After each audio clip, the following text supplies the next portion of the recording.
ಕುಚ್ಚಿಕ್ಕೋ friends ಅವರೆಲ್ಲ. ಅವರ ಪೈಕಿ ಒಬ್ಬ ಕೊಲೆಯಾಗಿದ್ದ. ಆತನನ್ನು ಅದ್ಯಾರ ದಫನ್ ಮಾಡಿದ್ರು ಕೇಳೋದಕ್ಕೆ ಯಾರೂ ಬರ್ತಿರ್ಲಿಲ್ವೇನೋ.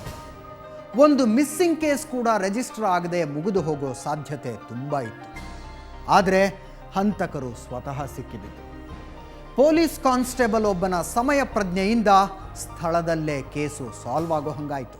ಚಂದ್ರಲೇಔಟ್ ಪೊಲೀಸ್ ಠಾಣಾ ವ್ಯಾಪ್ತಿಯಲ್ಲಿ ಗೋರಿಪಾಳ್ಯದ ಸತೀಶ್ ಎಂಬುವರ ಕೊಲೆಯಾಗಿತ್ತು. ಸತೀಶ್ ಇವನು ಗೋರಿಪಾಳ್ಯದ ನಿವಾಸಿಯಾಗಿದ್ದು 26ನೇ ತಾರೀಕು ಈ ವ್ಯಕ್ತಿಯನ್ನು ಚಂದ್ರಲೇಔಟ್ ಪೊಲೀಸ್ ಠಾಣಾ ವ್ಯಾಪ್ತಿಯ ವಿನಾಯಕ ನಗರದಲ್ಲಿ ಕೊಲೆ ಮಾಡಿ ಅವನ ಶವಕ್ಕೆ ಗುರುತು ಸಿಗಬಾರ್ದು ಅಂತೇಳಿ ಬೆಂಕಿಯನ್ನು ಹಚ್ಚಿದ್ರು. ಹೀಗೆ ಪೊಲೀಸ್ ಅಧಿಕಾರಿಗಳು ಕೂತ್ಕೊಂಡು ಗೋರಿಪಾಳ್ಯದ ಸತೀಶ ಅನ್ನೋ ಹುಡುಗನ ಮರ್ಡರ್ ಮಾಡಿ ಬೆಂಕಿ ಹಚ್ಚಿದ್ರು ಅಂತ ಹೇಳೋ ಹಾಗಾಗಿದ್ದು ಹಂತಕರಿಂದ. ಅಲ್ಲಿ ಸ್ವತಃ ಹಂತಕರೇ ಸತ್ತವನ್ಯಾರು ಅನ್ನೋದನ್ನ ಬಾಯ್ಬಿಟ್ಟಿದ್ರು. ಅವರು ಅದೇನೋ ಮಾಡೋದಕ್ಕೆ ಹೋಗಿ ಇನ್ನೇನೋ ಮಾಡಿದ ಕಥೆಯನ್ನ ನಂತರ ಹೇಳ್ತೀವಿ. ಅದಕ್ಕೂ ಮೊದಲು ಅವರ್ಯಾರು ನೋಡ್ಬಿಡಿ.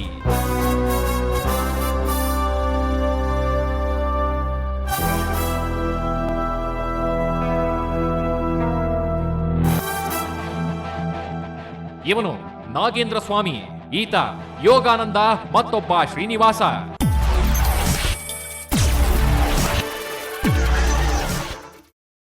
ಈ ಮೂವರು ಗೋರಿಪಾಳ್ಯದವರೇ. ಹೇಳ್ಕೊಳ್ಳೋದಕ್ಕೆ ಪರ್ಮನೆಂಟ್ ಕೆಲಸ ಅಂತ ಇಲ್ಲ. ಕಾಸು ಸಿಕ್ರೆ ಬೆಳಿಗ್ಗೆಯಿಂದ ರಾತ್ರಿವರೆಗೂ ಬಾರಲ್ಲೇ ಇರೋದು. ಇವರ ಜೊತೆಗೆ ಇನ್ನೊಬ್ಬ ಆಸಾಮಿ ಇರ್ತಾ ಇದ್ದ. ಅವನೇ ಈಗ ಮೃತಪಟ್ಟಿರೋ ಸತೀಶ. ಇವನಿಗೆ ಆ ಫ್ರೆಂಡ್ಸೇ ಪ್ರಪಂಚ. ಮದುವೆ ಮಾಡ್ಕೊಂಡ ಹೆಂಡತಿ ಈ ಕುಡುಕನ ಜೊತೆ ಬಾಳೋದು ಒಂದು ಹಾಳು ಬಾವಿಗೆ ಬೀಳೋದು ಒಂದೇ ಅಂತ ಯಾವತ್ತೂ ಟಾಟಾ ಬಾಯ್ ಬಾಯ್ ಹೇಳಿದ್ಲು. ಮನೆಯಲ್ಲಿ ಯಾರೂ ಇಲ್ಲ. ಹೆಂಡತಿ ಬಿಟ್ಟೋದ್ಮೇಲೆ ಈ ಸತೀಶನಿಗೆ ಮಧುಶಾಲೆನೇ ಎಲ್ಲ. ಕುಡಿಯೋದಕ್ಕೆ ಅಂತಾನೆ ಬಾರ್ ಬೈಂಡಿಂಗ್ ಕೆಲಸ ಮಾಡ್ತಿದ್ದ. ದುಡಿದ ದುಡ್ಡಲ್ಲಿ ತಾನೊಬ್ನೇ ಅಲ್ಲ, ಈ ಸ್ನೇಹಿತರಿಗೂ ಕುಡಿಸ್ತಾ ಇದ್ದ. ಆದ್ರೆ ಇತ್ತೀಚೆಗೆ ಅವನು ದುಡಿಯೋದು ಆತನಿಗೆ ಕುಡಿಯೋದಕ್ಕೆ ಸಾಕಾಗ್ತಾ ಇರ್ಲಿಲ್ಲ. ಹಂಗಾಗಿ ಸ್ನೇಹಿತರನ್ನೆಲ್ಲ ಹಣ ಕೊಡಿ ಅಂತ ಪೀಡಿಸ್ತಾ ಇದ್ದ. ಅವರ ಕಥೆನೂ ಅಷ್ಟೇ. ಕೈಲಿ ಹಣ ಇಟ್ಕೊಂಡು ಓಡಾಡೋ ಪರಿಸ್ಥಿತಿಯವರಲ್ಲ. ಇದ್ರೆ ಊಟದ ಖರ್ಚಿರ್ತಿತ್ತು ಅಷ್ಟೇ. ಅಂಥ ಟೈಮಲ್ಲಿ ಒಮ್ಮೆ ಈ ಸತೀಶ ಗೆಳೆಯ ನಾಗೇಂದ್ರ ಸ್ವಾಮಿಯ ಪರ್ಸಲ್ಲಿದ್ದ ಚಿಲ್ಲರೆ ಕಾಸನ್ನ ಕದ್ಬಿಟ್ಟಿದ್ದ. ಆ ವಿಷಯಕ್ಕೆ ಇಬ್ಬರಿಗೂ ಜಗಳ ಆಗಿ ಸತೀಶನಿಗೆ 2 ಏಟು ಬಿದ್ದಿತ್ತು. ಆಗ ಸತೀಶ ಸುಮ್ನಿರ್ಬೇಕಾ, ಮಾಡಿದ ತಪ್ಪಿಗೆ ಶಿಕ್ಷೆ ಆಯ್ತು ಅಂತ. ಆದ್ರೆ ಅವನು ಕೋಪದಲ್ಲಿ ಗೆಳೆಯ ನಾಗೇಂದ್ರ ಸ್ವಾಮಿಯ ಆಟೋ ಕವರನ್ನೇ ಹರಿದಾಕಿದ್ದ. ಕುಡಿತದ ಚಟ ಹೊಂದಿದ ಸತೀಶ ಪದೇ ಪದೇ ಹಣಕ್ಕಾಗಿ ಎಲ್ಲರ ಹತ್ರ ಕೂಡ ಪೀಡಿಸ್ತಾ ಇರ್ತಾನೆ. ಮುಖ್ಯವಾಗಿ ನಾಗೇಂದ್ರ ಸ್ವಾಮಿ ಮತ್ತೆ ಶ್ರೀನಿವಾಸ್ ಯೋಗಾನಂದ ಇವ್ರ ಹತ್ರ ಹಣಕ್ಕಾಗಿ ಪದೇ ಪದೇ ಒತ್ತಾಯ ಮಾಡ್ತಿರ್ತಾನೆ. 1-2 ಬಾರಿ ಇದೇ ವಿಷಯಕ್ಕೆ ಸತೀಶ ಮತ್ತೆ ನಾಗೇಂದ್ರ ಸ್ವಾಮಿಗೆ ಗಲಾಟೆ ಆಗುತ್ತೆ. ಆ ಗಲಾಟೆ ಸಂದರ್ಭದಲ್ಲಿ ಸತೀಶ ಏನ್ ಮಾಡ್ತಾನೆ, ನಾಗೇಂದ್ರ ಸ್ವಾಮಿ ಆಟೋ 3360 ಆಟೋನ ಟಾಪ್ ಅನ್ನ ಕೂಡ ಕಿತ್ತಾಕ್ತಾನೆ. ಈ ಒಂದು ವಿಷ ಬೀಜನ ಮನಸ್ಸಿನಲ್ಲಿ ಮೊದಲನೇ ಬಾರಿಗೆ ನಾಗೇಂದ್ರ ಸ್ವಾಮಿ ಆಗ ಒಂದು ಹುಟ್ಟಾಕೊಂತಾನೆ. ಅಂದ್ರೆ ಏನಾದ್ರೂ ಮಾಡಿ ನಾನು ಸತೀಶನ ಮುಗಿಸ್ಲೇಬೇಕು ಅನ್ನೋ ಒಂದು ತೀರ್ಮಾನಕ್ಕೆ ಅವತ್ತು ಬರ್ತಾನೆ. ಆಲ್ರೆಡಿ ಒಬ್ಬ ಸ್ನೇಹಿತ ಶತ್ರು ಆಗಿದ್ದ.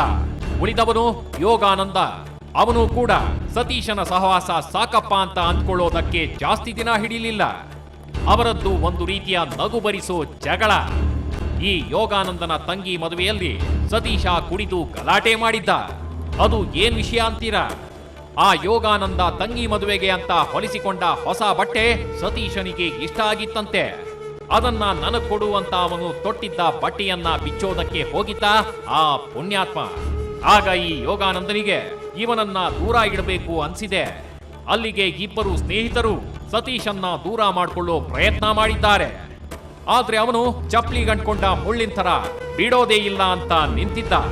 ಕಾಡಿಸಿ ಪೀಡಿಸಿ ಕಾಸಿಸ್ಕೊಂಡು ಕುಡಿತಿದ್ದ. ಆ ಘಳಿಗೆ ಬಂದು ಬಿಡ್ತು. ಮೊನ್ನೆ ಕೂಡ ಸ್ನೇಹಿತರೆಲ್ಲ ಸೇರಿ ಜೆ ನಗರದ ಮಾತೋಶ್ರೀ ಬಾರಿಗೆ ಲಗ್ಗೆ ಇಟ್ಟಿದ್ರು. ಆ ಟೈಮಲ್ಲಿ ಮತ್ತೆ ಯೋಗಾನಂದ ಹಾಗೂ ಸತೀಶನ ನಡುವೆ ಕಾದಾಟ ಆಗಿದೆ. ಆಗ ಇನ್ನೊಬ್ಬ ಸ್ನೇಹಿತ ಶ್ರೀನಿವಾಸ ಇವರ ಮಧ್ಯೆ ಬಂದು ಸಂಧಾನದ ಮಾತಾಡಿದ್ದಾನೆ. ಜಗಳ ನಿಂತಿದೆ, ಆದ್ರೆ ಸಂಧಾನ ಮಾತ್ರ ಆಗಿರ್ಲಿಲ್ಲ. ಯೋಗಾನಂದ ಮತ್ತು ನಾಗೇಂದ್ರ ಸ್ವಾಮಿ ಇಬ್ಬರು ಸೇರಿ ಇವತ್ತು ಸತೀಶನ ಕತೆ ಮುಗಿಸ್ಬೇಕು ಅಂತ ನಿರ್ಧರಿಸಿಕೊಂಡ್ಬಿಟ್ಟಿದ್ರು.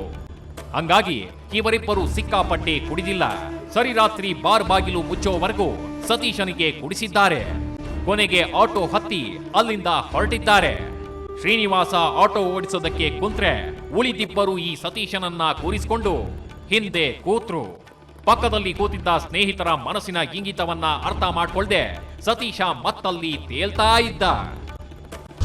ಕತ್ತಿಗೆ ಬಿತ್ತು ಹಗ್ಗ.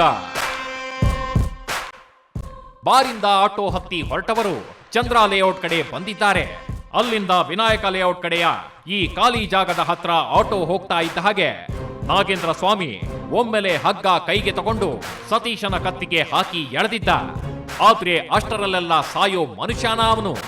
ಅದೆಷ್ಟು ಕುಡಿದಿದ್ರು ಮಿಸುಕಾಡಿಕೊಂಡು ತಪ್ಪಿಸಿಕೊಳ್ಳೋ ಪ್ರಯತ್ನ ಮಾಡಿಬಿಟ್ಟ. ಕೊನೆಗೆ ಕೈಗೆ ಸಿಕ್ಕ ಚಿಮಣಿಯನ್ನ ತಗೊಂಡು ಕತ್ತಿಗೆ ಹಾಕಿಬಿಟ್ರು.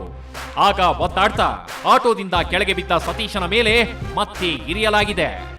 ಮತ್ತೆ ಅವನು ಉಸಿರಾಡೋ ಚಾನ್ಸೇ ಇರಲಿಲ್ಲ.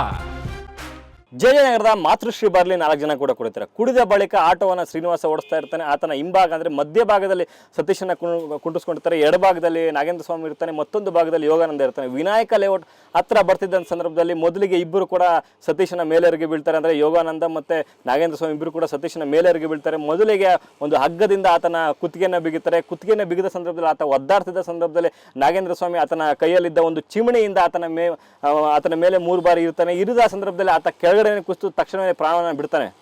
ಹೀಗೆ ಹೆಣ ಹಾಕಿದವರು ಅದನ್ನ ದಫನ್ ಮಾಡುವುದಕ್ಕೆ ಪಟ್ಟ ಕಸರತ್ತಿನ ಬಗ್ಗೆ ಕೇಳ್ಬಿಟ್ರೆ ನಗು ಬರುತ್ತೆ.